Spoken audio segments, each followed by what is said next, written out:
Bonjour à tous, nous sommes en direct du CCAS de Saint-Philippe avec notre directeur Brice Chansun. Bonjour Brice. Bonjour candidat, ça va? Ça va très bien. Enfin, autant que possible, car à Saint-Philippe, on a quand même la chance que le temps soit relativement calme pour le moment. Le calme avant la tempête, comme nous ici. Voilà. Alors, Brice, dis-nous, en vue des prévisions et l'intensité du cyclone, est-ce qu'au niveau du CCAS, il y a des actions qui sont mises en place déjà ou pas? Des actions, bien sûr, c'est des actions qui ont commencé à être mises en place il y a quelques jours déjà. On n'attend pas forcément qu'on passe en alerte rouge à 20h ce soir pour mettre en place des actions. Donc on a mobilisé une grande quantité de bouteilles d'eau qui pourront, avec l'accord du maire président bien sûr, être distribuées aux personnes âgées vulnérables, isolées très rapidement. C'est déjà des infos dehors. On a une équipe technique qui est prête à intervenir dans le cas où des personnes âgées devraient déménager pour aller dans les centres d'hébergement d'urgence.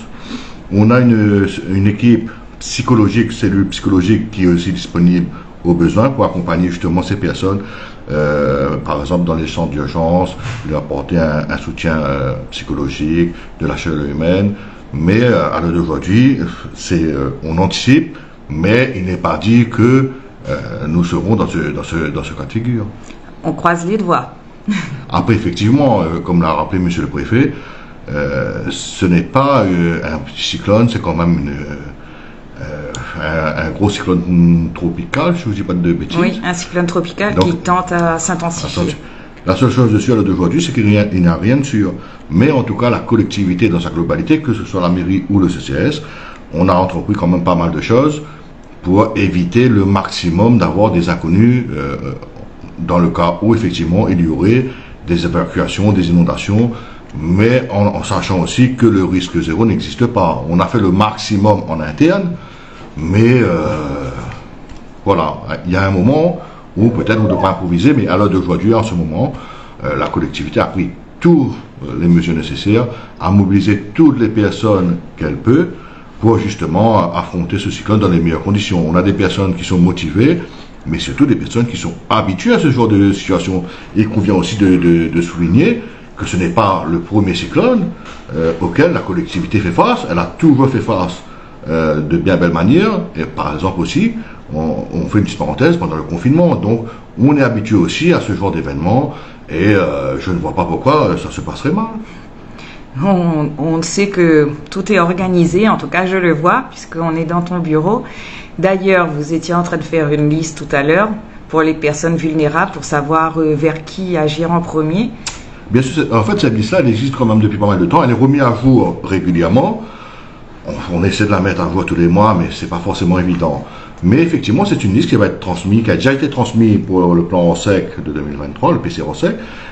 On vient de la remettre à jour, elle sera transmise là dans les minutes qui suivent, avec effectivement les personnes isolées, les plus vulnérables entre guillemets, c'est-à-dire des personnes seules, qui habitent seules et qui peut-être ont du mal à se déplacer, des personnes ont des pathologies particulières, les personnes handicapées aussi. On oublie trop souvent les personnes porteuses de handicap. Effectivement, ce listing-là va être donné à la mairie et les autres partenaires, la gendarmerie, les pompiers, la sous-préfecture, pour que tout le monde ait la bonne information, mais surtout ait la même information. D'accord, donc c'est un travail d'équipe, il faut maintenir cette équipe. Toujours, c'est un travail d'équipe, c'est pour ça que personnellement, je ne me permettrai pas de vous commenter le dispositif du service technique. Chacun reste à sa place, mais travaille de manière complémentaire, de manière transversale. D'accord. Alors, une question qui a été posée plusieurs fois sur les réseaux sociaux, c'est concernant les centres d'hébergement d'urgence. Il y en a combien sur Saint-Philippe? Ben écoutez, de mémoire, il y en a 3, mais comme je viens de vous dire, je ne m'avancerai pas sur le dispositif technique. Ça sera au maire ou au responsable du service technique de vous donner ces informations. En tout cas, de mémoire, depuis hier ou avant-hier, les lits sont armés, les dispositifs sont prêts, la cuisine centrale est prête, etc. Donc, comme je vous ai dit, c'est des choses qu'on fait assez régulièrement, donc c'est pas une nouveauté en soi. D'accord. Et alors, vous allez rester dans votre bureau aujourd'hui? Vous allez attendre ou... Bah écoutez, je serai à mon bureau ce soir pour effectivement mobiliser les équipes au besoin. Peut-être qu'on n'en aura pas besoin, je l'espère, mais au besoin, les équipes seront disponibles, seront motivées, elles seront là.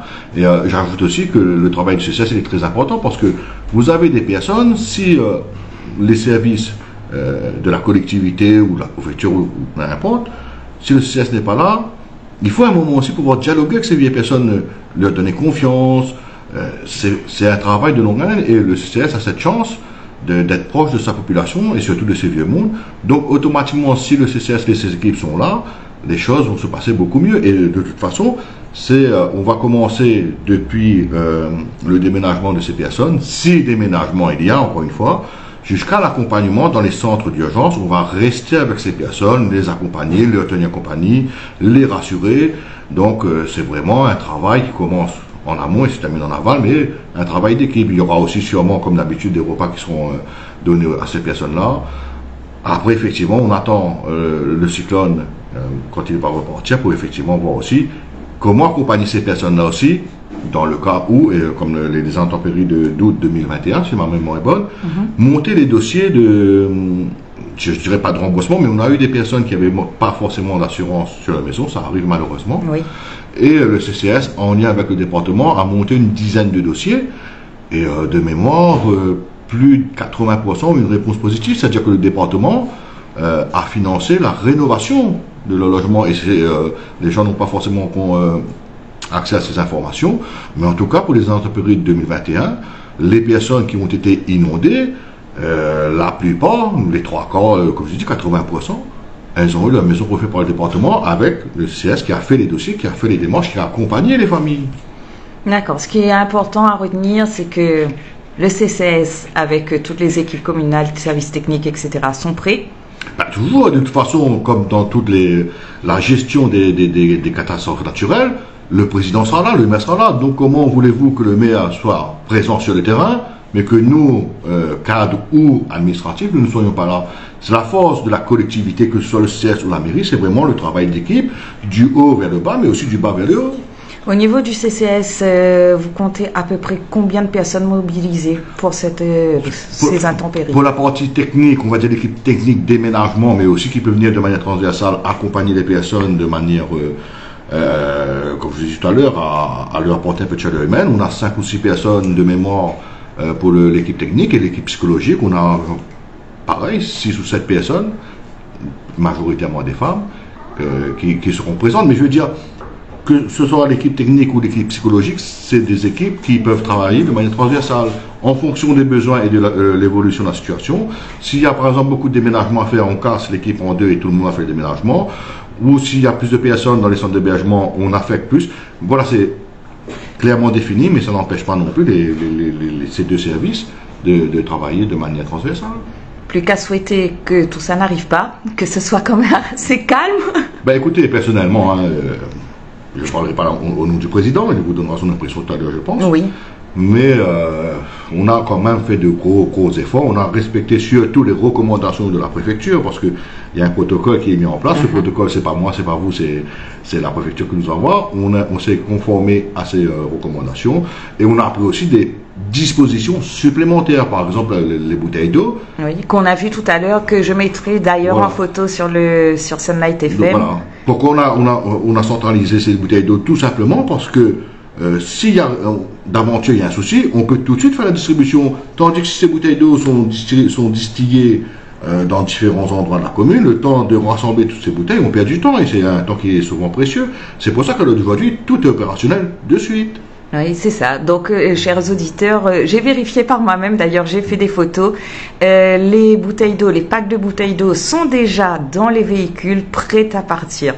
Voilà, et puis, comme je le disais tout à l'heure, il faut garder le sourire. Il ne faut pas non plus mettre de la pression, encore plus sur la pression.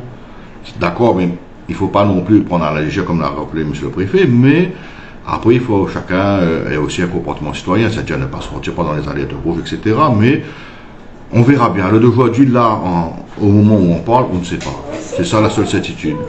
Un petit mot pour la fin, pour souhaiter un beau cyclone à tout le monde. Ben écoutez, personnellement, comme je vous ai dit, je pense que ça devrait bien se passer. En tout cas, on va faire tout pour, mais encore une fois, ce n'est pas la première fois que la collectivité gère ce genre de crise.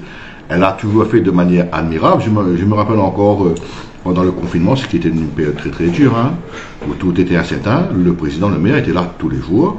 Il participait à la distribution des paniers fraîcheurs, les paniers du département de 5 kilos, je ne sais pas si vous vous rappelez. Si, si. Au portage de repas. Donc on est quand même rodé là-dessus, et c'est vrai que si on revoit bien les choses, depuis le confinement, on a peut-être réussi à gérer ce genre de situation de manière beaucoup plus importante. C'est pour ça qu'à l'heure d'aujourd'hui, on est confiant, effectivement. Eh bien, il n'y a plus qu'à, on croise les doigts pour que tout se passe bien. En tout cas, bon courage à vous ainsi qu'à toute votre équipe et merci pour ce que vous faites pour la population. Ah ben merci à Sunlight, parce qu'effectivement, Sunlight, au travers de ces animations, de ces reportages, contribue à proposer les informations, et surtout les bonnes informations. Et je ne doute pas que ce travail collégial qui est fait entre nos structures soit amené à continuer dans le temps.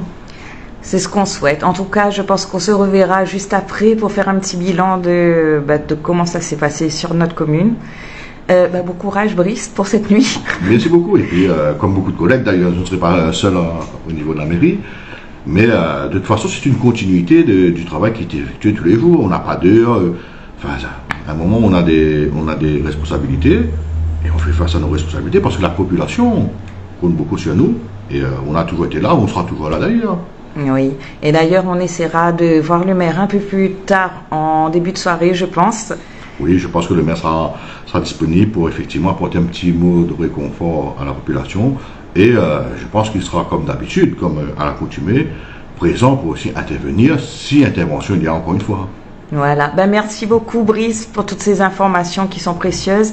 Un grand coucou à tous ceux qui nous suivent et qui sont très nombreux là actuellement à te suivre et à t'écouter. Je pense que tout le monde est un peu rassuré et on vous souhaite à tous de passer un bon cyclone. Merci beaucoup, Racela, et au plaisir.